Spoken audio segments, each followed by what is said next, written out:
Perfect.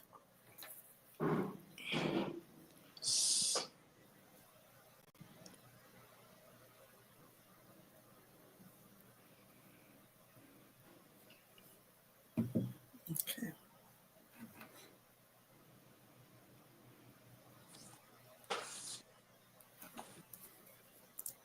Okay, I think we are live now on YouTube.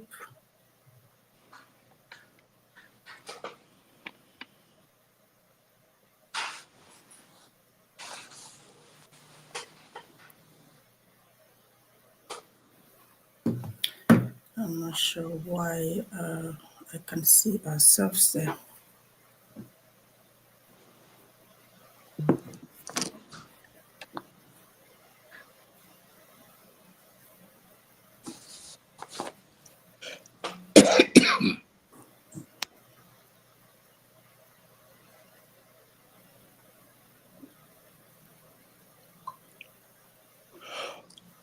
Teenagers are building businesses with AI, while the only AI you know is ChatGPT.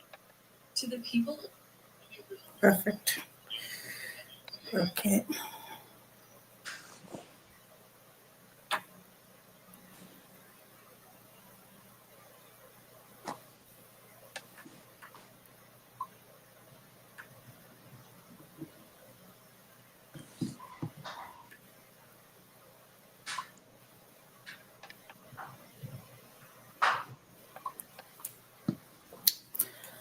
Okay, thank you very much, Doctor. Yes, we are live now. Properly? Yeah, we can see you properly. I guess you're using your phone? Yeah, I had to use my phone because my usual equipment is not very friendly today. That's okay. That's perfect. Hi, guys. If you're here, can you let us know if the volume is perfect? If you can hear us okay, can you let us know on the comment section?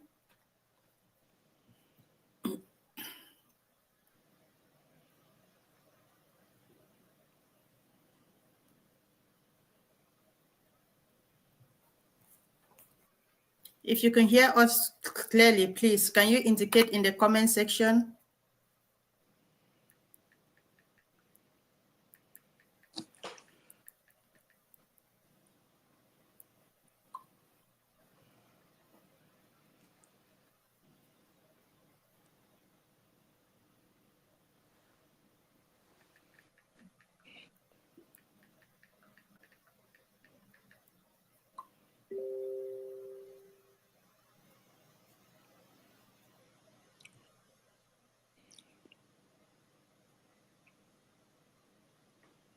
Okay, the sound is perfect. Thank you very much.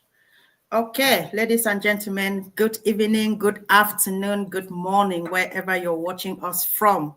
Thank you for taking our time this evening to join us once again in the studio for this very important conversation with our one and only Dr. David Matsanga. And again, Dr. David Matsanga is no stranger to the Ambazonia revolution, neither is he a stranger to this particular platform, because this will be a second interview I am having with him. So today, ladies and gentlemen, we are joined by one of Africa's most formidable voices, a man whose name has become synonymous with truth, justice, and fearless advocacy across the continent. This is what Dr. Matsanga do. So Dr. Matsanga is not only a seasoned conflict resolution expert and political scientist, he is a Pan-African luminary who influences space whose influences span in decades.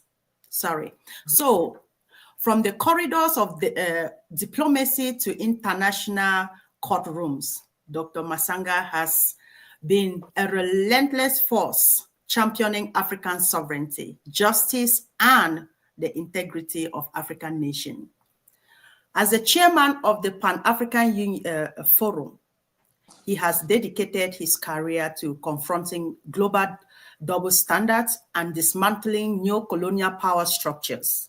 In recent years, he has stood boldly before International Court of Justice to challenge sanctions imposed on Zimbabwe by the US and the EU, sanctions that have crippled economies and stifle self-reliance in Southern Africa.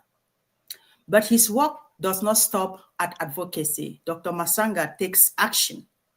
He has taken legal steps against the Nigerian government over the illegal detention of Mr. Nnamdi Kanu, the leader of the indigenous people of Biafra, demanding justice for the medical access, holding one of Africa's largest government accountable before British and international courts. He is also actively engaged in the unfolding case of Dr. Cho Ayaba, the leader of the Ambazonian liberation movement, recently arrested in Norway. Dr. Matsanga has publicly called out the violation of due process and has worked tirelessly behind the scenes to shed light on the geopolitical interests surrounding the Ambazonian struggle, exposing the hypocrisy of Western institutions that speak peace while enabling oppression. Through Pan-African Forum, Dr. Matsanga continues to be a voice of reason and defiance, challenging not only African regimes, but also foreign powers that meddle in Africa's affairs under the guise of promoting democracy. His life work is a testimony to the power of truth, the importance of African-led solution, and the necessity of standing firm in the face of injustice. From the Great Lakes of the Sahel, from Nigeria to Southern Cameroons, the voice of Dr. David Matsanga is heard. So I am truly honored once again to welcome you today in the studio, Doc. Thank you for accepting this invitation. Thank you very much for that introduction, my sister. And thank you very much to listeners across the globe, my fellow brothers and sisters of Southern Cameroon, in Ambazonia and Bua and other places, those that are still on the run, suffering from the hands of the dictatorship of Paul Biya in a territory annexed illegally, without agreement. Thank you very much. We still fight on until we get there. That's we shall correct. not lose hope. Thank you. Thank you very much, Doc. I'm so happy and delighted to have you once again. And during our the last time that we were together, you gave us a lot was said about what has been happening in the African continent. So, Doc, the last time we spoke, you were actively pursuing justice for Dr. Cho Ayaba through submission to the European Court of Human Rights and letters to the Norwegian government. And so I would like to know how the journey has been and what kinds of responses and resistance you've had so far in terms of implementing, seeking for justice for Dr. Ayaba at the corridors of at the International Justice Corridor. Thank you very much. It is not only Dr. Ayaba that I am pursuing justice for. Exactly. I'm pursuing justice for the Naira 10. Exactly. I'm pursuing justice for everybody, all the people, anyone who has been unjustly and been handed down sentences in Paul Biya's hands. And in Norway, I have taken steps. And indeed, as you say, I did take steps. And that is why you see we are stuck. They are stuck, not me. They are stuck. They know the truth. They know what they can do. They know what the simplest thing to do is to come out and say we are sorry. Because you are not going to charge anyone without charging someone. If you are charging Ayaba, you must charge someone from the army of Cameroon.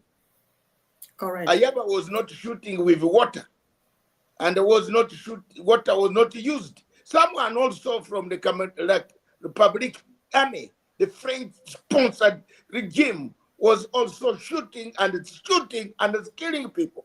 So the Norwegian government, in international law, erred. It has no basis. It cannot have even a claim. It cannot act on behalf of a regime that has nothing to show. If you charge Ayaba, you must charge Paul Biya or the minister of Paul Biya or charge the commander of the army of La Republic. So that you see why the case is dancing. Exactly. You know, the case is dancing. You better tell these people, forget about this internet, people who are seated in Washington and are telling you, oh, we are doing this. No. Me, I go there. I'm in Europe. I've been there. If you want to take me, take me. What have I done? I'm simply saying you have violated the law. That's right. When did Norway, for example, when did Norway know that there were human rights abuses in Cameroon? Where did they register? Right. These are the questions of the law. Don't come here with if you want gas, oil, or whatever you want to get from Paul Biya, get it. But then come and answer to me. When did you know that there were human rights abuses in Norway? Where did you register that complaint? Which court? Which date? Exactly. Where is it? Where did you know it? No, wait. Madam, I'm going, you'll have time to ask me. I am telling you because there are some people here who sit on the internet and say, oh. I don't like those type of people.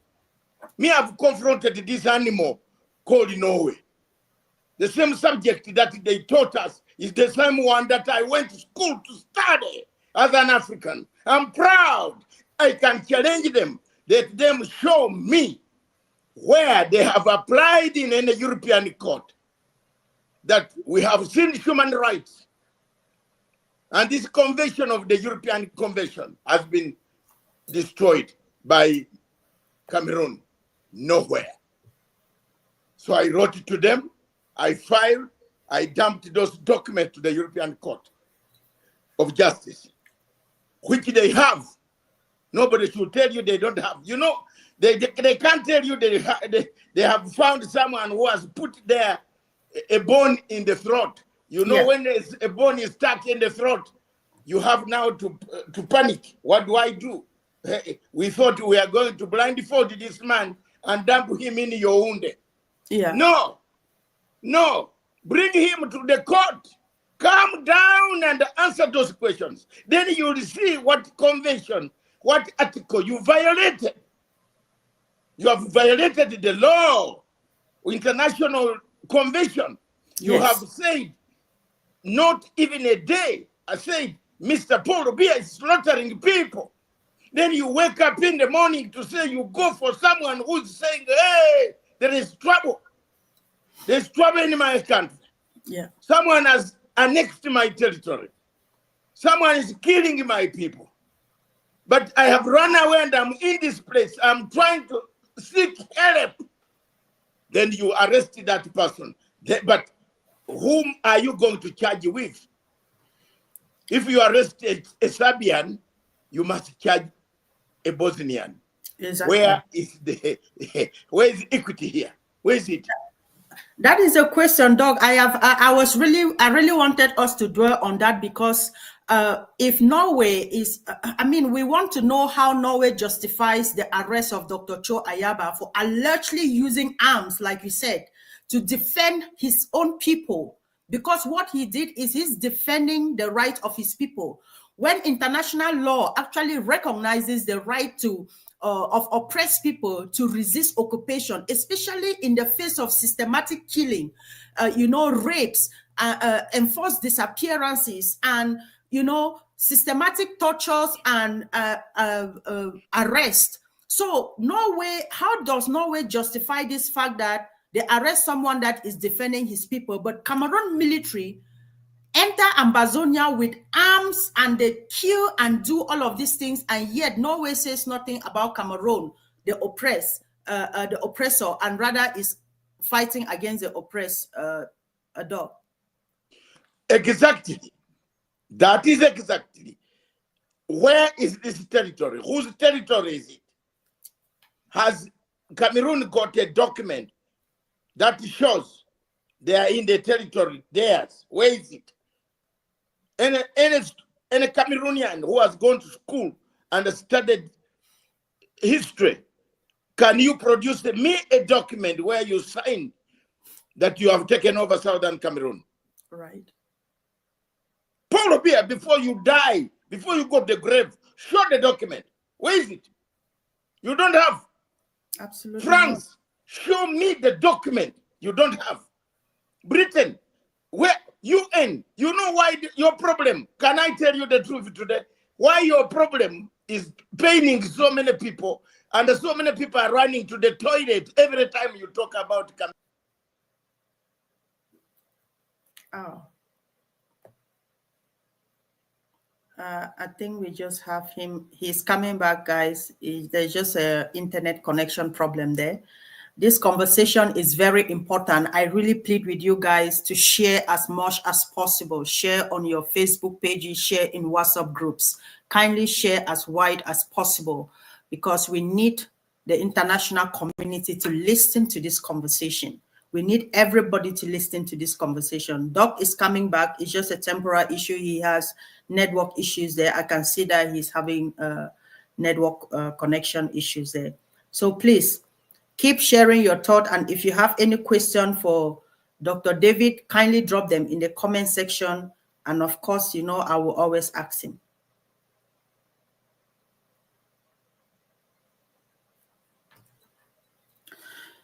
Like Dr. David was saying, ladies and gentlemen, Cameroon claims Norway allegedly arrested Dr. Cho Ayaba that he's using arms to defend his own people. And yet, Cameroon government trampled into the territory of Ambazonia with its military, with its warships to rape, kill, and maim in Ambazonia. But the international community is not saying anything about the use of arms in another man's territory by an occupational force, but they are holding someone who is defending his people, which is clearly an international law principle that states that every oppressed people have a right to defend themselves. Every oppressed people have a right to defend themselves when there is systematic killing, enforced disappearances, the act of rape, torture, maiming. And these are all the things that are happening in Ambazonia. And this is what Dr. Cho Ayaba stands for. Welcome back, Doc. Yeah, I think it was you who went off. No, it was rather you. Your network was showing disconnection. So I think your device was a little bit disconnected. Oh, no. Yeah. Okay. Thank you very much. You're welcome, sir. Where were we on this question of? You were still explaining why Norway can hold somebody that defends this. Exactly. Let me explain why Norway, even today, has no charge sheet. That charge sheet is defective. Exactly. Please give a good clarity on this, because a lot of people are really anxious because they're asking for how long there is nothing coming up. Please, sir. Yeah, they can't come up. They will even come up maybe until hell. They have nothing. It is defective because there is no other person you can charge. If you charge Ayaba, you must charge someone on the other side. And now someone on the other side doesn't want to get involved. Someone in this game is just getting in, is quiet, is playing a game, underground game. That is Paul Biya and his intelligence and his system. Say, bring him for us. You know, that's the same thing they are doing to all. Bring quietly, just bring him. Because Cameroon cannot come up and say we are very good people. We uphold the rule of law. We are very good law-abiding citizens of Africa. We don't judge people at 5 a.m., sentence them to life imprisonment. We don't kidnap people from Abuja, violating international law. It can't. That's a regime, useless regime. Useless. That cannot come to up. Let them come and face me in the court here in Paris or Luxembourg. Let them come and explain that we have a good system that can charge Mr. Ayaba at home. When you can kidnap 10 others, when you are adding Mr. Abdullah Karim, the one number 11, you have charged him, sentenced him. Why do you sentence Mr. Paul Biya? You think you'll go to hell also? Because you are sentencing people you think you'll not go. Your time is coming, and very soon. You better prepare for that. You have sentenced people to life imprisonment. Mandela was put for life, but South African apartheid, we dismantled it. Together with Ahijo. Ahijo was part of the people estating, but for us, we dismantled apartheid. Mandela walked out. The people you are sentencing, the people you want to kill, because you are on a wrong territory. You don't have any authority over that territory. It is because the UN handed over this territory for free. UN erred that a man who was the Secretary General was killed before finalizing his job. Exactly, that's correct. And we have this mess. There is no document in the UN. I have gone everywhere. Everywhere. I don't want to tell people what I do, what I go through. I go through a lot looking for, is there an agreement that was signed? Everybody you talk about, he said, Dr. Matsanga, have coffee, let me come back. He doesn't come back. And that is it, they escape you. Yes. They say they want coffee and they don't come back ever. When you go to the office of the Commonwealth in London, can we talk about Southern Cameroon? I said, Dr. Matsanga, there is another telephone call coming and I'm meeting so and so. Let me come back. You know, there is something very... Yeah, there's something fishy there, Doc. And I will really like you. I will come to that Commonwealth thing because there is something I would really like you to expatiate on, so it will help our viewers to understand a lot of things. But I also wanted to bring this up to you so you can bring some clarity to our people. The arrest of Dr. Ayaba has basically exposed a lot about Norway, that because Norway was seen as a country that prides itself on human rights leadership. And so how does Norway explain its silence and continuous diplomatic engagement with a regime like Paul Biya's regime that has been in power for 43 years, a dictatorship that they always call and say African this is a dictator, they should bring them down and all that, and whose military, you and I know, has committed widespread atrocities across Ambazonia, and yet they are detaining a man who stood up against a dictator and against a dictative regime that has oppressed people for over 62 years.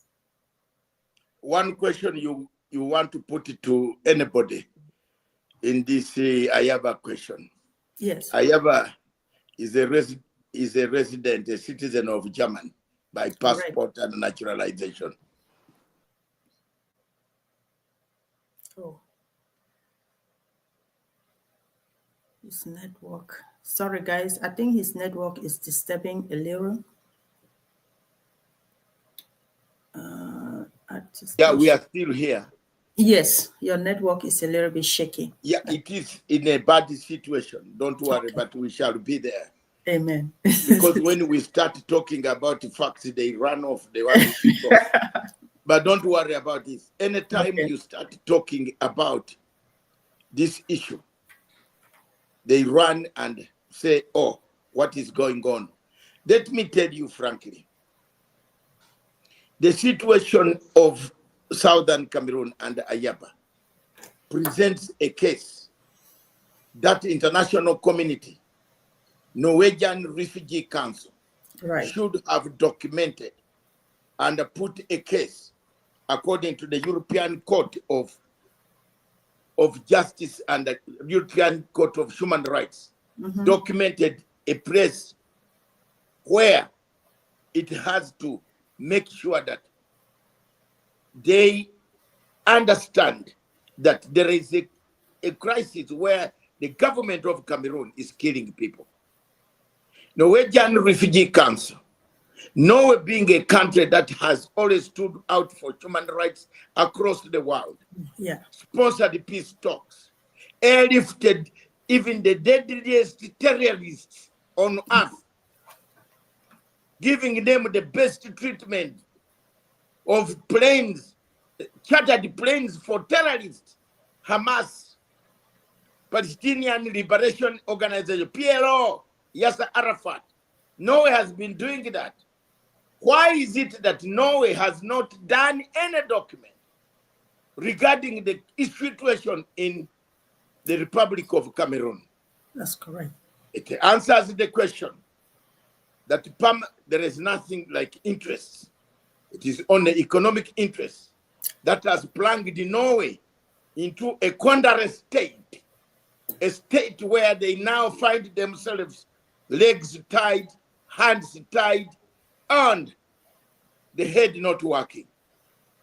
They have involved themselves in a criminal cabal that kills, that slaughters, that injures, that defiles women and men everywhere. The Cameroonian army is doing that in southern Cameroon without anybody coming up to say, hey, we have a problem here.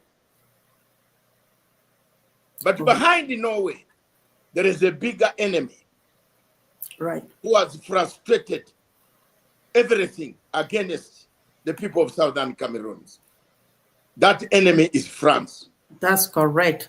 And that the French have all the time shielded. All the time, people might get annoyed for nothing. And we work our heads.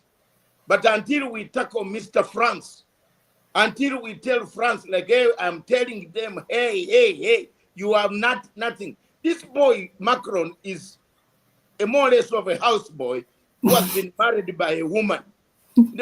I, Dr. Matsanga, I have not been married by a woman. I've married a woman and produced my children. But this is a houseboy who comes to command African leaders. I cannot be a party to this type of stupidity. He doesn't know how to read one chapter of Napoleon book. I know. So for me, I'm not going to sit down here and wait for this nation that always, when you make an application in the ICC, France comes in and says, don't. Yes, I'm now revealing it to you what is going on here. Yeah. They come in. I have been to the chief prosecutor. If you ask Karim Khan, I don't want to reveal so many things here that can put him in danger. Karim Khan is my personal friend. We used to be together, standing for the cases of Kenya. We were on the same, we are defense. We are in the defense team of President William Ruto and the President Uhuru Kenyatta and the Ocampo 6 of Kenya. We were together. I campaigned for Karim Khan to become the chief prosecutor. He cannot lie to me. But every time you reach anywhere, the chief prosecutor tells you his hands are tied. Who ties the hands of the chief prosecutor? That's a question. It is France. I discovered later on, it is France. When you Which means they are just puppets that are being placed there for them to use the way at will. Yes, it's not. That's what they are doing.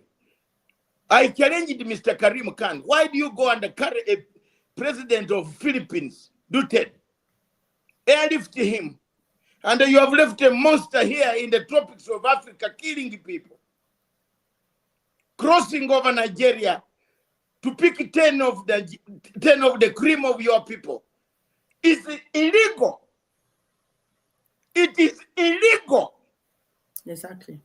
The Karim Khan and the ICC should have reported this matter, should have reported Nigeria to the United Nations Security Council for allowing its territory for rendition. Exactly. Hey, the law is clear. Why has ICC kept quiet? France. They came in to say don't. Now, when I went to appeals chamber, my application is in appeals chamber there now. I jumped them and I went to appeals chamber.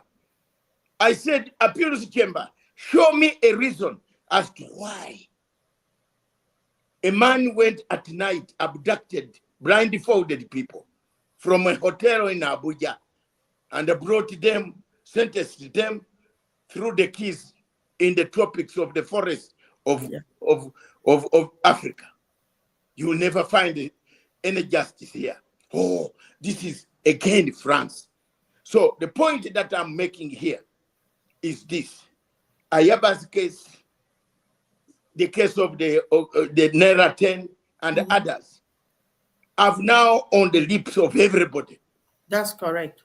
Everyone is talking about it. That's why Norway, every time if you watch, they bring this man to court, then they say there is something technicality. Where is the technicality coming from? Yeah. Because you have a letter where someone has written who is not a relative of Ayaba.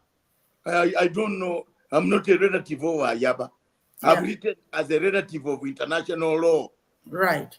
I've written to the Norwegian government, explain to me where did you apply an application to tell the world by the European Convention that once you see human rights abused, you report to the court. Where are the legal documents? I don't know what you call it in Southern Cameroon. You call Petier nothing. How do you say it in your language? You can say it. Nothing. Nothing. Like the Indians will say nothing. Nothing. There's no document. There's no document. So that is why you see, oh, we shall bring him on the 30th. Or not, and they will bring him until Christmas. They have nothing. They can't even, how are they going to start to airlift a citizen of Europe over another country and dump him somewhere when that country is not looking for that person? So the question I'm also asking is, Norway, they have, like you said, they have nothing against him. They resorted to traveling to different parts of the world, seeking for who to come and to testify against Dr. Cho Ayaba, or to interview people so they can gather evidence from different people, something that will incriminate him. And yet they've not been able to do this. But what is even more troubling, Doc, is the fact that about a month ago, we saw that Cameroon government arrested an Ambazonian Norwegian citizen back home, and was saying that they want to exchange him for Dr. Cho Ayaba. What can you tell the people about this this act of Cameroon? You see, the act of Cameroon is the same as the act of Finland. It is the same tactics that they are using, because they have found themselves in catch-22 and right. the trousers between the knees and the thighs. So they have a problem. They can't take it down, they can't take it up. Because if you do that, the human rights organizations in Europe will come on your head. They will come on your head. That's why you see they don't have a straightforward charge sheet. That's why, how do you arrest a person, then you go to a fishing expedition to look for evidence? That's if you don't have evidence, then why did you arrest him? Why did you arrest him? You should have done your homework, see the network, see where the money. How do you ask a person, where did you get the money to buy a house? Why, exactly. When he was buying that house, where were you? These are questions that we can, Norway is avoiding to be asked by Dr. Matsanga when they appear near me. Exactly. I want to ask them and drink my water, watch them sweat, not me. Because you talk about, this is all political theater of the absurd. It is a political theater where oil and the gas recruitive contracts have overridden principles of European law. And therefore, we are not going to keep quiet. I am not, and I'm not a participant of a war in Ambazonia. I have never held a gun to go and kill any person in Ambazonia. I am simply a human rights activist, a lawyer, international man who exposes rot in these institutions. And therefore, I live in a country, I have lived and I continue to live in a country that that arranges and that man's rule of law. Britain is the father of rule of law. Right. And therefore, I use the British Commonwealth law, of which Mr. Paul Biya claimed to be a Commonwealth. Therefore, we are going to take him on the common law and find out that Mr. Paul Biya, with my sister from Ghana, we want to get Mr. Paul Biya out. There is no more business like what the other Commonwealth Secretary General, that woman who was only interested in money and the food. When he goes to Yaoundé, he eats food and fills the stomach and flies out. Patricia Scotland. Yeah. The woman now in Commonwealth is a woman, a Pan-African, who has suffered. Ghana knows the problem of, Ghana's problem was started as they defended Ambazonia. That's why Nkrumah was overthrown. We know the problem. We know why. No. I wanted to ask this. You know, in one of the last sessions that Dr. Cho Ayaba was taken to court, the public prosecutor diverted the attention of the case, and she was now more focused on the fact that Dr. Ayaba issued a ban of brasseries du Cameroon in Ambazonia, not in Cameroon, but in Ambazonia. And she was more concerned about the ban of brasseries du Cameroon. Brasseries du Cameroon is a brewing company that produces alcohol, that sells beer. So it was banned. It is banned in Ambazonia. So she shifted from all what was Dr. Cho Ayaba was accused, and it's more focused on the banning of brasseries du Cameroon. And when you look at brasseries du Cameroon, about 75 to 80% of it is owned by France. Yes, that's exactly what they want. You have touched their economic activity, and that is why the conspiracy is there, and they don't want to face the court, and they don't at the same time to charge Ayaba and take him, sentence him. Let them sentence him. Let them. How are they going to sentence him on what? Who's the complainant here? Let the complainant, no, let's be honest. Let the complainant come out in court. Who is the complainant? Is it the Cameroonian government? We have attached them. They have the documents today. They sit in Yaoundé with these papers. But because they have got PR mechanism not to show, you know, Cameroonian government does not want to say it is ashamed. Even when their president does not even know he's either on planet Earth or in Atlantic Ocean swimming. He died. He said, where I am, where am I now today? You know, they don't want to tell you that Cameroonian government, that they have papers sitting with them. They receive these documents every day. Right. They have them. They know they can't come to a court in Europe and say, we have come to pick Ayaba. No, they are using money, corruption, payment of gas. We shall give you gas tender. Give us that black man there. Eh? Wow. Put him in a plane, cargo plane, throw him to Yaoundé. Throw him back to Yaoundé. That's what they are doing. Exactly. But Doc, and we can say that this will not happen because that has been their game plan all along, trying to hold other people hostage and trying to ask. For me, madam, I want to tell you, it is amongst you, the Southern Cameroonians yourselves, right, who have brought these inflicted wounds upon yourselves. Okay. Amongst you, there are people who have even called me late at night telling me very bad things. Because I don't have a relative. I have relatives, not a relative. I have relatives in Cameroon, Southern Cameroon. All of you are my relatives. Right. All of you are my African brothers and sisters. One of you is injured. All of us are injured. Right. For me, I am not biased to go into politics. Another man took 20 pages writing to me. I don't want to say his name, but one day I will say, right, writing to me how I should not defend Ayaba. Okay? What is wrong with you people? What is wrong? You cannot fight a war this way. You can fight those things sometime in your place.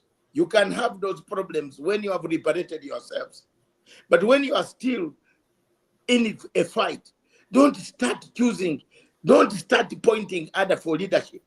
I am not here for leadership contest.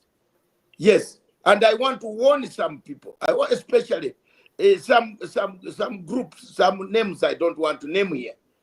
Brother, if you use people to discredit this giant here, you are going to be discredited. That's correct. You see, you started on my television. You needn't pay even the bill for my television. And you have run away. You formed your own television. Now you call me names. My brother, you can't debate with me. I'm a giant. You can't talk to me. But okay. I'm just being very good as an elder. I'm an elder. You have harassed ambassador. You have harassed. There's an ambassador there that you conned money. There is everywhere. I don't want to go into those problems. Okay. There's someone who's hearing now. You better hear. So. I hope that they can listen to you very well. Hear. And obviously, I am not a party to your always stupidity. Have those doublets amongst us. I am not a party to the stupidity of people who are telling me 20 pages. I have done nothing. I don't know. I've never been in Southern Cameroon to kill anyone. I have just stood the ground of injustice on international level. If this young man has performed an act, bring him to court, tell us what he is, then we can be happy. But you can't put him under detention, then fish for evidence. It's wrong. It is among you yourselves who are killing each other every day. Please remember from 2016, I have publicized, I have owned my television station for free. Yeah. I've never asked you for a penny, but I was very offended by President Sako. If you hear me, you better quickly talk to me. Because this one, the Matsanga you see is a giant. Yeah. And you see it is very easy for me. If you hear me, you better apologize to me. I give you my television. I hope he's listening, Doc. I hope he's listening. To get the prominence, you, Sako. Without my television station, where would you be? And then you come to tell me names. Who are you? Who are you? My last born is 26 years old. My firstborn is 43. Who are you to tell me rubbish? Okay. So don't try that to me. Collect that money you are collecting from everywhere. Let Cameroonians give you, not me. I'm not asking for any money from any Cameroonian. You have harassed another man called ambassador in there. A man who doesn't see. His eyes are gone. You harass him every day. You don't do this to me. Don't ever mention my name anyway. I'm fighting for the people of Ambazonia. I never know whether I will ever see even Ambazonia. I started doing it voluntarily. If there's an Ambazonian who says I've never done it, let God come down and take one hand from him. It is a Doc. Everybody, true Ambazonians who stand for this revolution, see what you are doing and they appreciate what you are doing. And I also hope that the message that you just passed now is heard by those that have insulted or offended you. And the papers, wait, madam. The papers that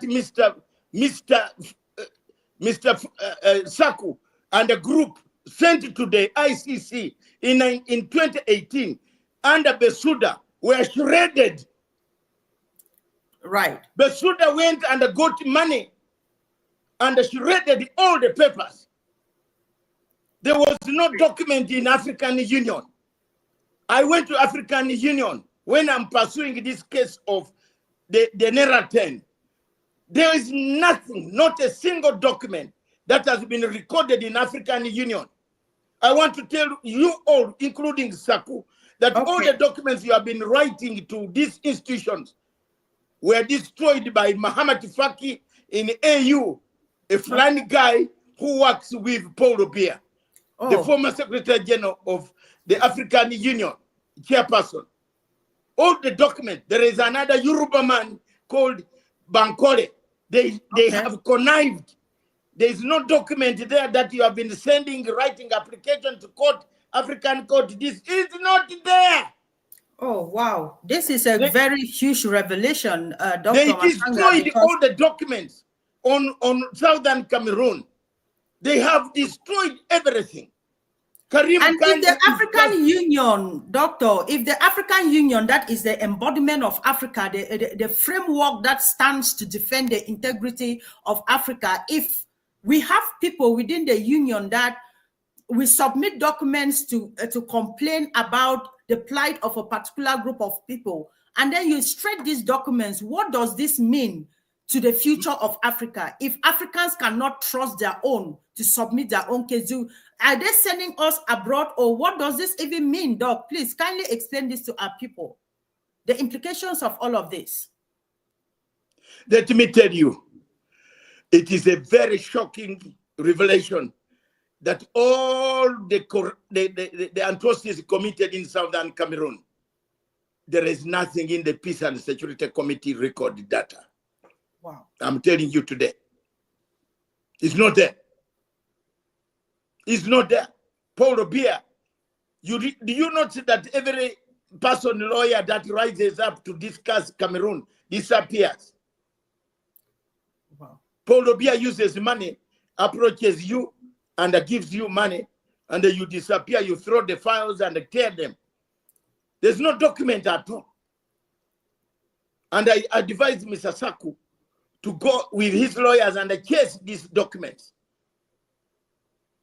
So if the body that protects Africa and African nations, if they cannot stand up to defend the integrity of African people, where do we seek redress, Doc? Because this is troubling. This is very troubling, as a matter of fact. You know what? You have Bankole, a Yoruba, who hates Biafrans, and to some extent now hates Southern Cameroonians. Right. They have visited Yaoundé several times. When you visit Yaoundé, you come out with dollars, new dollars smelling in your pocket. Patricia Scotland, pictures are there. Everybody who goes, if you see anyone going to Yaoundé, they come back with a golden statue. Yes, you know millions of dollars. You will not even go back and talk about Ambazonia. You will go and hide very far and keep quiet. Tell somebody your office, don't ever mention that name. You see, that's what the regime in Yaoundé has been doing. Patricia Scotland, the Secretary General of the Commonwealth, the Ghanaian lady is just finding it shameful.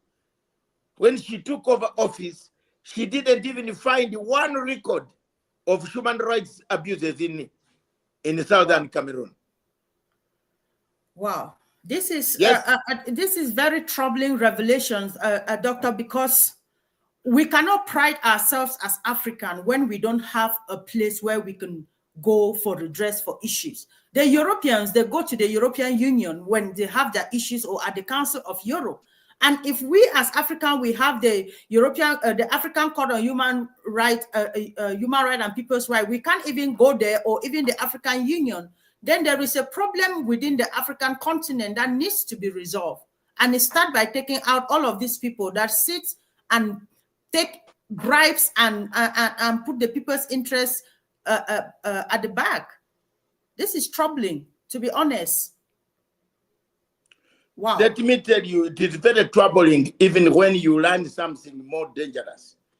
You know what they have done is they have blacked out the entire Southern Cameroon crisis. In diplomacy, when it is blacked out, that's why Trump is even saying Southern Cameroon and Afghanistan should go back home. The country is very safe. Wow. They have blacked you out. And people, your leaders like Dr. Sako and others, must start fighting for such injustices instead of going to bring contest of village contest. I am the one who applied this. I am the one who did this. Even if you did it, and I came and make sure that I put pressure on it.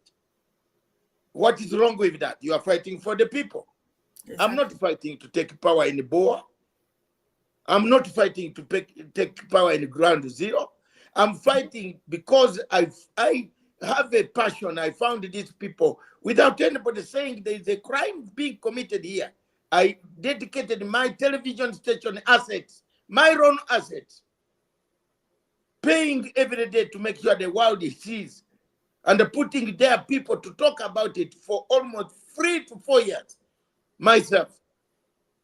So let's go on, let's continue until we liberate the children, the women, the children, the old people that are there.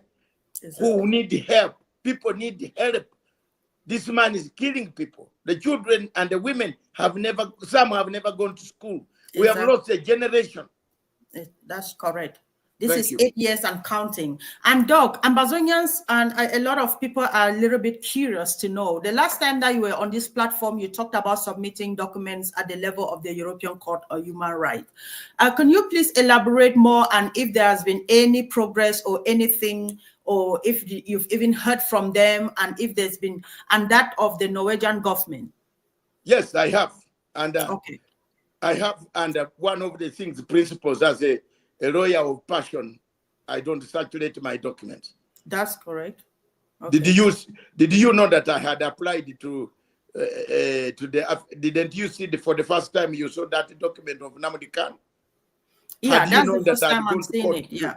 Yes. Had you known that I'd gone to court to wrestle the biggest country on the African continent, to bring them to knees until they said, oh, we are not members of that court. I don't circulate my documents because I'm not a hired lawyer. Okay. I'm a lawyer of passion, a human rights lawyer. I only share documents with people who have credibility. I have put my case. I have told you, the Norwegians have those documents.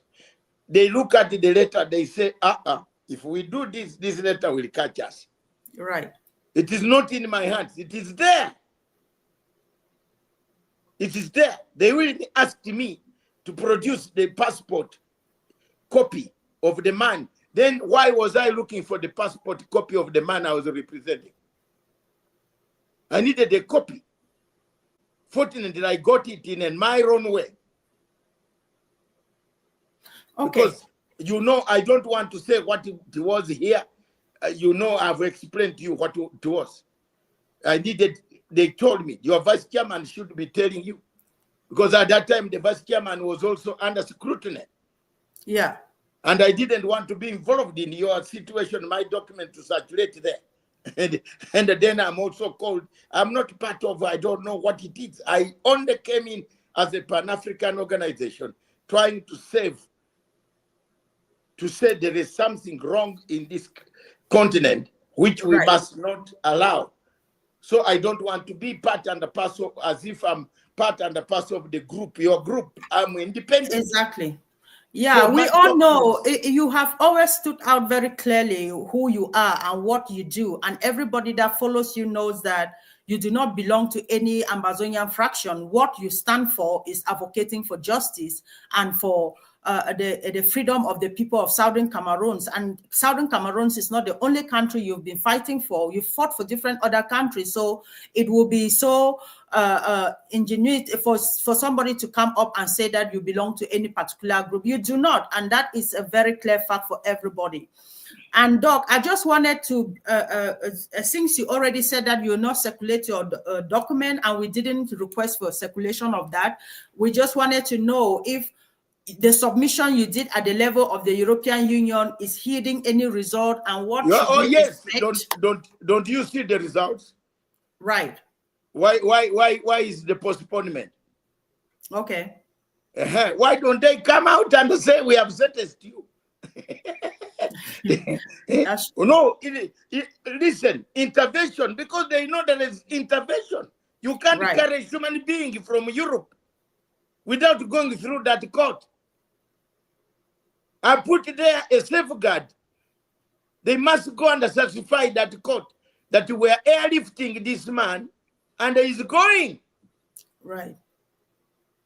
Nobody should tell you a lie that this, that lawyer, what? Which lawyer? How can you go to Norway and ask for Norway to give you what? To give you lenience? How will they give you lenience? You go to a higher court. Hello? Okay. Are these lawyers of Mr. Ayaba, they have this brain? Go to a higher court. Well, that is very true, Doc, and I think that the legal So that's where I've gone. I'm a volunteer. Yes. I'm not a hired paid lawyer. Nobody paid me, hired me of $200,000 or what to do the job. I'm doing it. Yeah. Spend money, even to travel to these places without telling anyone, giving me extra money for a ticket. I don't travel in economic class. I have to pay a business class by my status and age. Doc, you are a rich guy now, so there's no one. I'm not rich. I'm rich in the heart. You have passion for what you do, and that is something that. Let me tell you, I am rich in the heart, and I feel for those people who cannot now be able in that prison. They are not able to come and walk like me, but I will walk and pay and arrive there, and I've done it. I put pressure. The matter is coming. Everybody knows. I am in Europe. I'm knocking doors everywhere until the matter. Ambazonians truly appreciate you for that, Doc. To be honest, we truly appreciate everything you do. The webinars you hold, educating people about the Southern Cameroons case, and all what you do. The various places you visit, like the Commonwealth, the African Union, the European Court of Human. You went to even to Norway. So this is something that Ambazonians truly appreciate you. To be honest, we do. We truly appreciate you, and God will continue. I have been to Germany. I've been to Germany. To Germany as well. That's asking correct. the minister of. I have friends in those ministries. Right. You have forgotten that I am also a liberator. I've been fighting for my own freedom, and I have friends in those deep countries. Yes. And I asked them, what has this man done? They say, we don't have any problem. We are hearing it from you that one of the citizens has been arrested. You know? So you can see how someone is just trying to, if we did not wake up to make noise, these people just wanted to pick your man and put him in a cargo plane. And send him to Cameroon. Thank you very much, sir. Thank you very much. We truly appreciate that. And that with what you said now, I want to ask you, Doc. So how or what exactly makes this Dr. Cho Ayaba's case such a dangerous precedent in international law, especially when a liberator leader or a liberation leader advocating against colonial area injustice, is criminalized while the oppressor state continue to enjoy impunity? What precedent is this setting, especially when it comes to African leaders trying to fight for their own liberation? First of all, it is sad that it is not even in these countries in Europe that come to arrest us. It is ourselves who report each other. The problem of Ayaba came from yourselves. You report each other. Right. So you have, first of all, don't even blame these countries. Okay. These countries get data from your own people. We have some of us who have been in this struggle for a long time. In the UK, we received quite a lot of difficulties, where people amongst Ugandans reporting you, telling you that you have been with 10 guns, a bomb-making equipment. All those things happened. In these 40 years of my being in exile, I've gone through that. Okay. And fortunately, I was in a state which knows the rule of law, not these small, stupid kangaroo states of Scandinavia that keep on harassing people every day. Britain knows the law. They check and find out it's wrong. To the extent that you have never had a letter written by a president, your president, that he wants you to be brought to be slaughtered. in such language. You haven't. And so the problem is it has set an international quagmire. It's a lacuna. They use a lacuna of terrorism, which is now the usual thing that is flowing everywhere. When one country says there's a terrorist, there's terrorists, this now African countries like Nigeria, which has failed to contain terrorism themselves, where the army in Nigeria and where army in Cameroon, Southern Cameroon, goes to do terrorism, then turn it on people who are campaigning for their rights, say they are the ones doing it. So the question comes is, when you come in and ask, what about your army? Are you shooting with water or rubber bullets? Are you not using guns? That is when they go back and say, oh no, it is the other group. So if you don't wake up and talk like the way we are doing, the way we are putting documents, the way we are writing letters to them, to know that for them to know that these letters will be on record tomorrow. If something happens to a man that you have abducted, to have done a rendition at night and taken to be slaughtered, you will have a problem. And therefore, that is one of the things that we have to do all the time. And I have to continue to do it all the time. I believe very soon, by June or so July, we will know the fate. But the fate as it stands today, my sister, they can't extradite that guy from Europe, avoiding all the European laws, because they have to come down to Europe to seek clarification. So, Doc, before I move forward to another part, like on the rising of African youth, I would like to know, what advice do you have for Ambazonians, especially, or what can be done to see that Dr. Cho Ayaba is free, and the others, the Naira 10, and also others that are being held by Cameroon? Aside it's from not only Dr. Ayaba, and there are many now. You have very many people who need freedom. Yeah. Even the Naira 10 need freedom. Yeah. Now you need to concentrate yourselves. You need to support people who are speaking the voice, like some of us who speak when we have not even eaten food the whole day. Okay. When you are in Europe, in The Hague, you run from one office, one station, one train station to the other. You need transport. We don't have it. Some of us are not lawyers who have been paid $200,000. You can use that money. I can't ask. So there is that misconception that everybody who comes in this thing is asking for money. I am not a hired lawyer. Please, and the next time when anybody talks to me, he had to talk to me as a man who is a volunteer. I am not hired whom you should ask questions and harass. Because if I ask you can't ask people who are liberating themselves to pay you hired sum. Where will they get the money? Right. You know, a lawyer in Europe to represent Ayaba, he asked for $50,000 to $100,000. Correct. I think you are a member of the executive. You know very well that they have asked for that amount of money. Matsanga never asked for any money.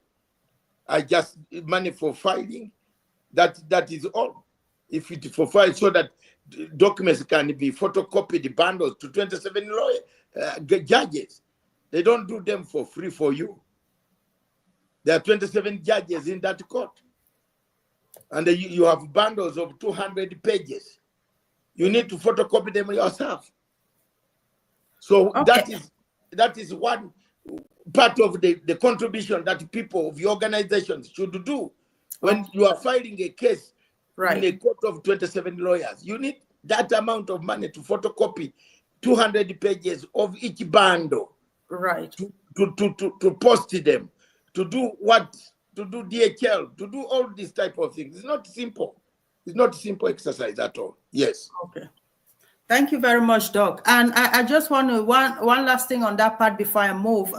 You mentioned the new leadership at the level of the Commonwealth. So do you think, do we have hope for Africa when it comes to a hope of promoting human rights within the level of Commonwealth and holding people accountable to crimes that they've been committing at that level? Yes, I have hope. The new Secretary General of the Commonwealth, Madam from Ghana, is a very good friend of mine. Okay. We struggled together to install her as a chairperson, Secretary General. You remember some of us went to Samoa, and we are struggling to make sure that she wins that seat. Right. She has won that seat. She understands the problems of all the people that have touched Southern Cameroon. Okay. She was the Minister of Foreign Affairs of Ghana.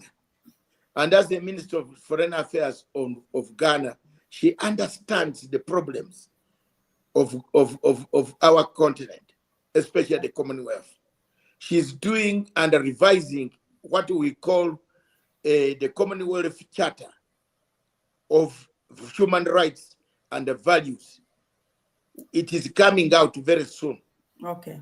We now need to push to ask her and petition her many times from different angles. Okay. That meanwhile you are doing this charter, we need Cameroon to be sent out of the Commonwealth, suspended of the human rights. We must write.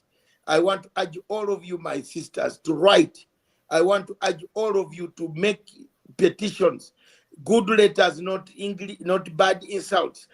Don't be on social media only, writing bad things, writing, quoting, you wanted so and so released. Yes, but write a letter with good English to this lady to say, please, we want you to suspend Mr. Cameroon out of the Commonwealth.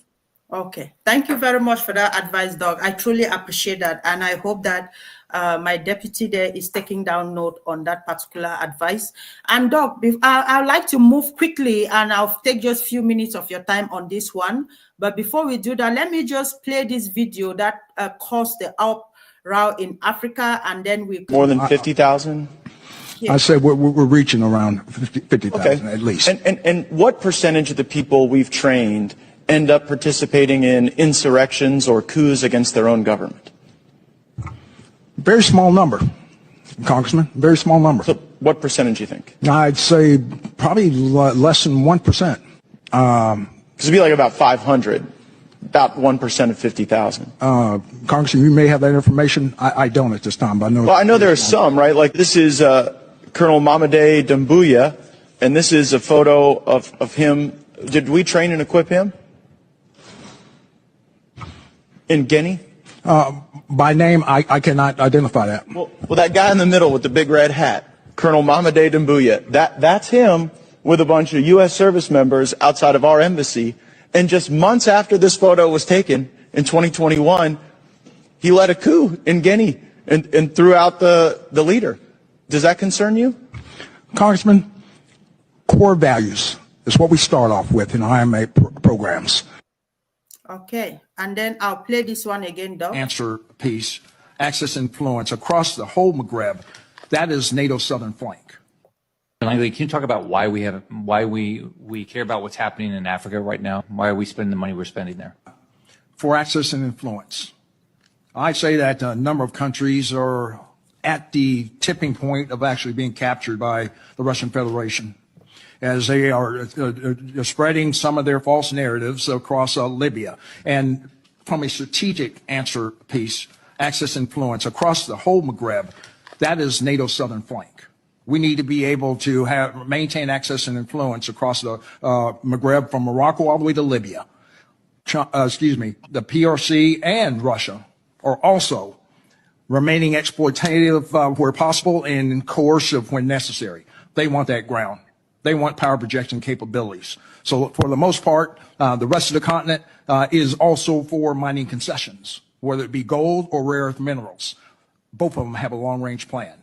But I think at the accelerated pace, Russian Federation is really trying to take over Central Africa as well as the Sahel. Okay. So, Doc, this is one of the videos or some of the videos that actually brought about the uprising in the African continent about the youth. And that part, I just cut part of it because the other part that he spoke about the president of Burkina Faso using the gold of Burkina Faso to consolidate his position in power. So I wanted to ask you, there's been that movement, a spontaneous global defense of an African leader like Captain Ibrahim Traoré, led by many youths across the globe. What does this tell us about the psychological and political shift happening amongst African youth across the diaspora and within us? What does this even mean? First of all, thank you very much for raising that. I'm one of the few people who is very, very upset with that black general. Yeah. And one of the problems, one of the things that you should do, you live in these countries. I live in Britain. I've lived in Britain for 40 years. And I still continue to live in Britain, where I am. The worst thing is to be arrested by a black Jamaican policeman. Right. Because he would want to prove that he is not a Negro or he is not a slave. I'm sorry to say this. Some of our brothers who are taken there as slaves want to work harder than the real owners or the slave masters who took them there. Look at this guy there, a general in the U.S. Army, spending time telling us, wanting to kill one of us on TV. We heard it. Yeah. You think if you touch Traoré, Ibrahim, my friend Yagamani there, you are touching all of, you are touching Matsanga. Right. We don't care whether you have differences with anyone. We shall also come down and say support him. So one of the problems is that these guys sponsor, you have seen, they've told you, they sponsor coups.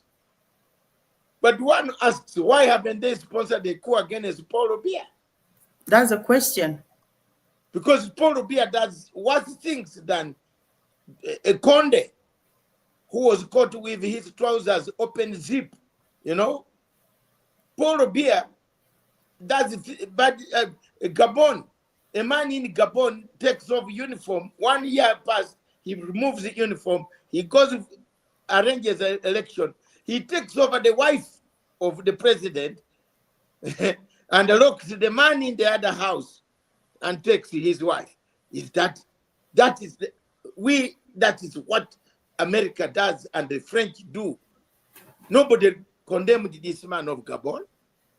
Now they have said it's a sham election. He did a threat. Which election was in Gabon? Now coming back to Burkina Faso. This, if you go inside Burkina Faso, madam, you don't want to go back to America. You'd rather sit in Burkina Faso with your little dollars and enjoy. You can see something. You can see that there's someone, there's a hospital, there's an ambulance running with doctors going to a hospital with to treat people in the villages. This man has done tremendous work compared to a civilian government.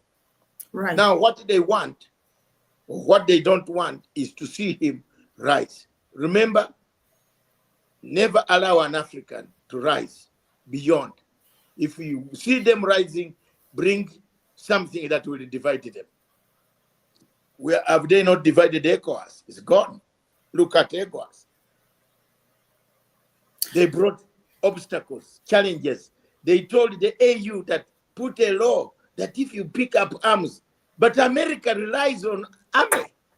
Is there a government in America where you are without the army? Yeah. There is no, if you remove a Pentagon, the White House can think. That's the honest truth. But they don't want us in Africa to have that type of Pentagon. That's what the Sahel region states are forming. They are forming a tough Pentagon that can say, no, if you touch us, you are touching everybody. That's why and Doug, this is something that but you know, like advocates like yourself in the past, you've been talking, but there is a new dimension and a new dynamic to the whole thing, because the youths now say, no, we will not allow what happened to Kwame Nkrumah to repeat itself. We will not allow what happened to Patrice Lumumba to repeat itself, or Thomas Sankara, or Muammar Gaddafi. And they are all coming together now to defend somebody, Ibrahim Traoré, because they see that he has a vision for Africa. This is the same script that they were using for all of this. So I wanted to understand if you think this is a new dawn for Africa as the youth are taking over, or what exactly does this imply for this kind of massive turn up that we saw? I think the issue of Burkina Faso has awakened the younger generation. Not only the younger generation, because the generation of Matsangas, apart from me, the rest have gone to sleep. Right. If you look at a man like a Tunubu, a man like a Paul Biya, they are sleeping. Yeah. Now, there is nobody in Africa who can name Gaddafi's road openly, that this is a road for Gaddafi. Yes. American embassy will tell them, why did you name this road? Name it. Yes. But Matsanga, I am struggling for Gaddafi. I've gone to look for Mr. Sarkozy in that same court where I took the papers. I'm in there with Sarkozy. We are battling it out for Sarkozy to return the 4 billion euros that he stole from Libya. Yeah. And for Sarkozy to go to court, to jail. Sarkozy has applied in that same court and said he cannot do custodial sentence. I have applied in that court to say Sarkozy is full fit if he can have 10 concubines a night. Why can't he go and serve sentence custodian? Custodial sentence. You see, he has been sentenced to 3 years for having destroyed, found with huge money for his campaign, madam. But he wants to avoid. So there is no African leader fighting for you when you are not dead. When you are dead, they are all on this own. That's why you see the younger generation now have seen and said, this thing is going down. If we don't stand up, Africa is going to be consumed by the Western Hemisphere. Stand up and fight for it. Stand up and defend it. And I encourage very many of you to stand up and defend it. Even if it means persecution, you must defend this continent.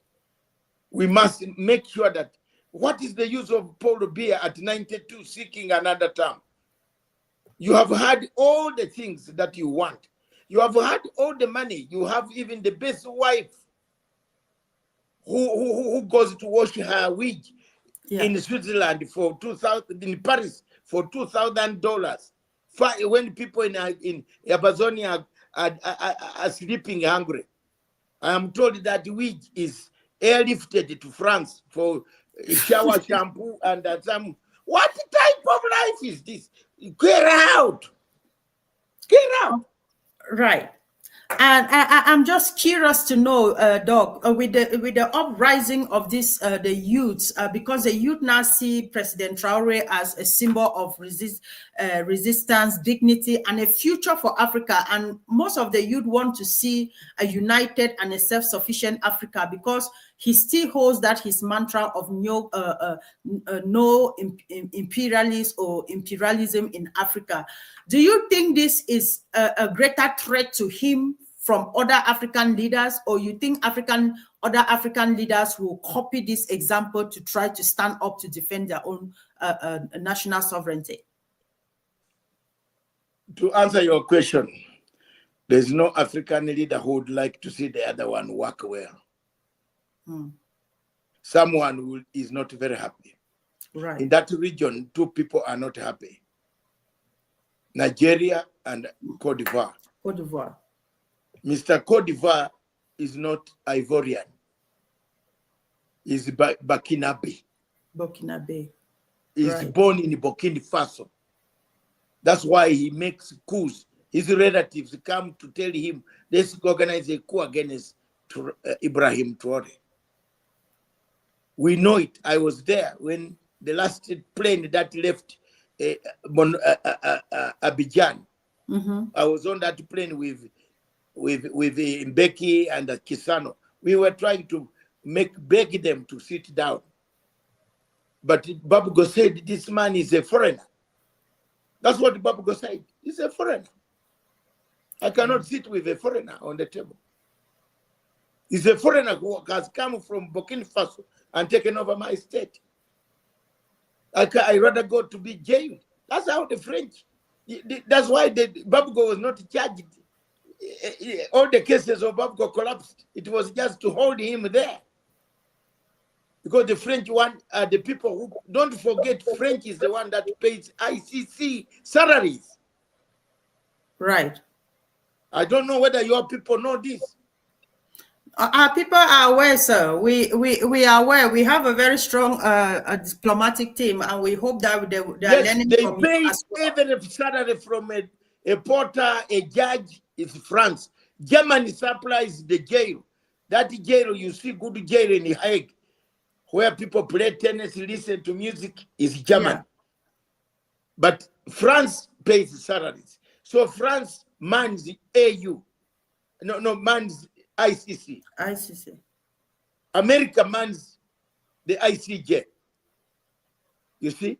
If you want to get anything passed in America, in ICJ, you rely on America. You have seen how they worked out to Sudan. Because they are on the side of UAE. So look at that.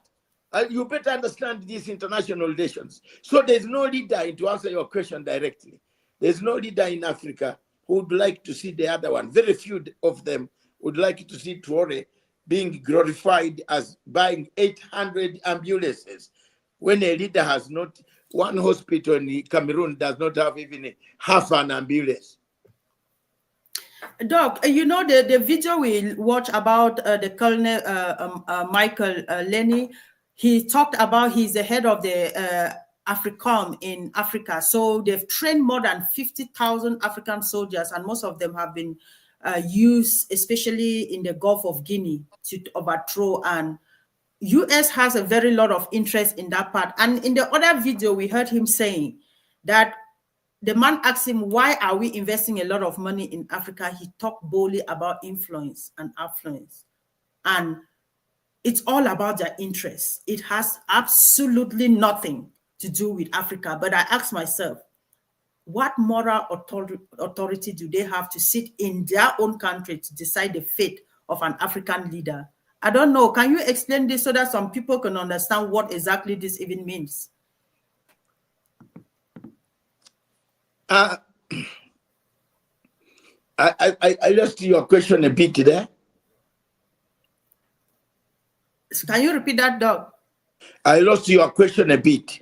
Yeah, I'm just saying from the video that we watched, we saw that these people are talking about training African soldiers to overthrow governments. And also they use those governments as their puppets to control the minerals, the resources of that country.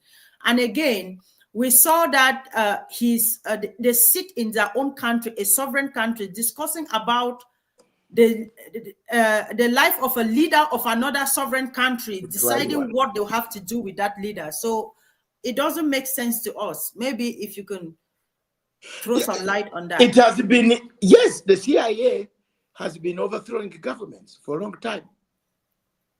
The CIA trains people to overthrow government. Regime change is real. That clip shows that you can see the commander.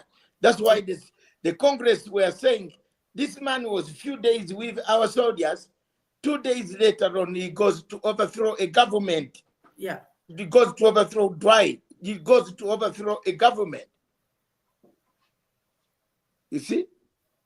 After a few days, he goes to overthrow a government and takes over a civilian man, runs him down, locks him in an office somewhere, and declares himself a president. American influence. American influence is real for real in terms of overthrowing governments in Africa. It is true. It is true that they overthrow governments, they take over governments, and they train people to overthrow governments. It is there. There's a department in the CIA that does that. But they don't want to overthrow bad governments that give them oil. Do you notice that your American policy now, at the moment, Madam, is a policy of transaction? Give me oil, I'll give you arms to go and kill. Have you seen that? Yes, sir. That is what is there now. They have come to Congo. They have asked Tshisekedi, sign here. We shall give you troops and arms to fight. You are not killing trees, you are killing Congolese. So that is the policy that America has been using. It is now coming out openly through Trump. Yeah. The other American, others of the Democrats, I don't know which side you belong, but I used to belong to Democrats. Later on, I thought Trump was trying to tell, but even now, I'm lost. Let me tell you, the other side was using NGOs, like George Soros pays people to regime change, NGO work, people going there, uprising, paying for posters to overthrow government. All systems, international intelligence systems, have their own departments of disinformation and information. Therefore, they will have a department outfit like that can come to train. They even have a training program of overthrowing governments that they don't like. Right. This man was very frank. The black guy was very frank. He said, we do. And we have a smaller percentage. We don't know how many we have trained. Yeah. So there you are. And one question that remains to any of your listeners is, whose goal is this in Burkina Faso that you want to kill this younger man for? It is his goal. The American goal. It is Burkina Faso's goals. So how is it an issue that has to be discussed in the American Congress? That's the question we are asking ourselves. Yeah. And it is the same gold that they've been using, they've been exploiting. France is France today because of the gold of Africa, because of the minerals of Africa. Without Africa, France will literally be worse than a third country in the world. So,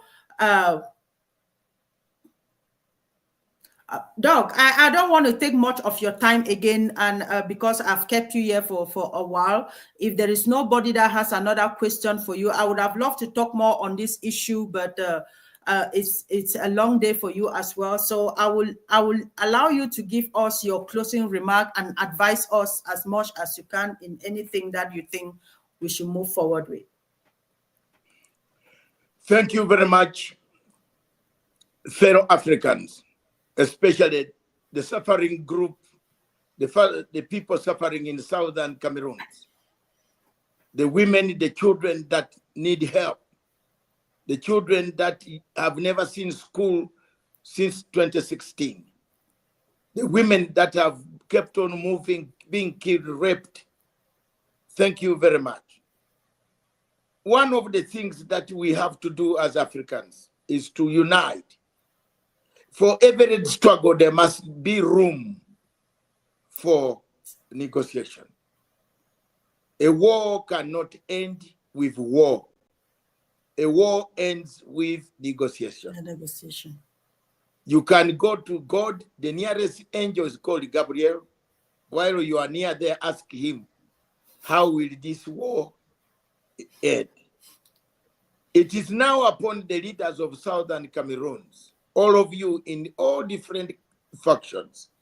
I appeal to you to unite, not to form enclaves of leadership, not to fight for power, but to unite, come under one umbrella, or come under loose coalition of all of you, have different views of how you go home in Boa.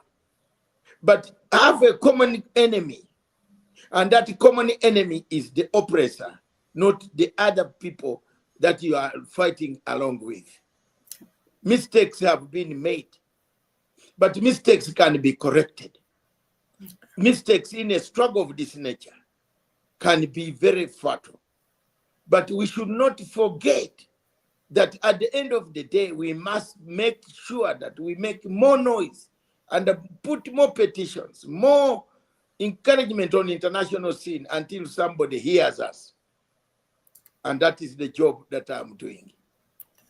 I am making sure that every day I wake up, I fight for the 10 Naira, men Naira 10 who are in prison, plus 11 man who has just gone there because of his human rights.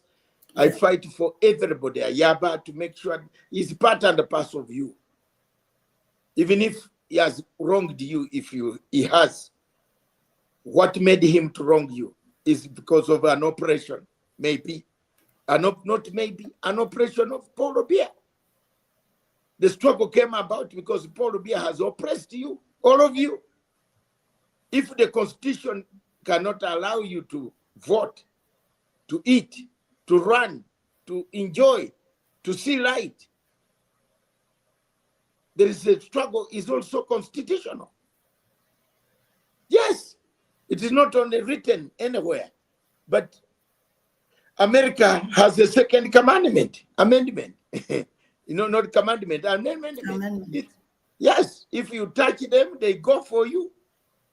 The people rise up, can do that. You have a right. But let me tell you frankly, unity of the people of Ambazonia will be very, very important. Try to cultivate that unity.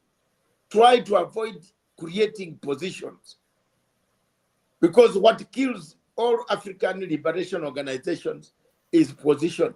When I take over Boa, I will be the president. I want to be the president. I want to be this. I want to be that. What about some of us who are fighting without anything? I don't know whether I will ever even see Boa, but I'm fighting for it. I'm not gaining anything at all. I should be now in bed, sleeping. I'm a man going into the late 60s. I should be playing with my grandchildren. But I'm here every time on a plane in Arusha, where in Denmark, where in The Hague, in Paris. The whole of last 3 weeks, I've been running around Europe like from one court to the other, make sure that this issue of Ambazonia and this issue of Southern Cameroon is brought to the lips of international security agencies so that they know there's something going on which is wrong. Always remain united, even if the difficult journey is always tiresome. Remain united. Don't undermine each other. Don't beat each other. Don't report each other. Don't write messages to some of us threatening us that it stop supporting so and so. I have no relative there. All relatives, everybody from Southern Cameroon is a relative. Thank you. Thank you very much for that very heart-touching conclusion, Doc. And we truly appreciate you. I truly appreciate you always taking out time. I even remember that when I called you again this evening, you had already forgotten that we had this interview because you were busy with many other stuffs. And again, even in that, you said 10 minutes and you were up and running again. So thank you very much for the sacrifices that you're making for Ambazonia. We are truly indebted to you in gratitude. So we really appreciate you. Ambazonians, you've heard it. I'm not the one saying this. You've heard it from a stranger in the sense that he's not an Ambazonia affiliated by blood or by land. That is what I mean. But he's a relative to Ambazonia because he has taken up the case of Ambazonia personally, and he's been working on it endlessly, tirelessly. So I thank you very much. And Ambazonians truly love you. We appreciate you. Every Ambazonian that stands for the freedom of Ambazonia knows what you are doing, and they appreciate you immensely. That I can assure you. So thank you very much, Doc, and God bless you. Have a good evening, and thank you. Please continue to keep your doors open for us. Thank you, sir. Thank you. Thank you very much. God bless you. God bless you too, sir. Fellow Ambalanders, thank you very much for your time this evening. Dr. Matsanga was very tired, but he has taken time to explain to us a lot of things. We've even gotten insight to a lot that is happening at the level of the Commonwealth and the level of the African Union, which means all what we've been doing over the years has just been destroyed, it really never got to the right offices or to the right tables. And we must take this up very seriously as a people and attack the African Union, because that is the body that fights for us. If we don't have the voice to speak at that level, then there is something wrong at the level of the African continent. And if the Commonwealth continue to shield the human rights abuses and human rights violations in Ambazonia, we are grateful that we have a new head of the Commonwealth. As like Dr. advised, we should write petitions, we should write letters, we should communicate the plight of Ambazonians to this level. But we must come up against the African Union for what they've been doing. If there is no single document of what has been happening in Ambazonia over the last 8 years at the level of the African Union, it is a shame for Africa to think, for African Union to sit and something as that, a genocide happening in an African country, and you claim you don't know about it. It is a shameful act. It is something that is very shameful, and whoever that person is, or the people that were involved in this conspiracy of destroying everything before it even gets to the right quarters, should be ashamed of themselves, and we will come after them. This is the internet age, and we will come after them. The same way African youth rose to protect Ibrahim Traoré is the same way we will rise against African Union if they don't change. So God bless you all. Thank you very much. And to all our IDPs, we salute you. To those that are now today referred to as prisoners of conscience, we salute you. We salute your courage. Our brave fighters on the ground defending the territorial integrity of Ambazonia, we salute you. We salute your courage, your steadfastness, and we say thank you. Continue to do what you do for Ambazonia.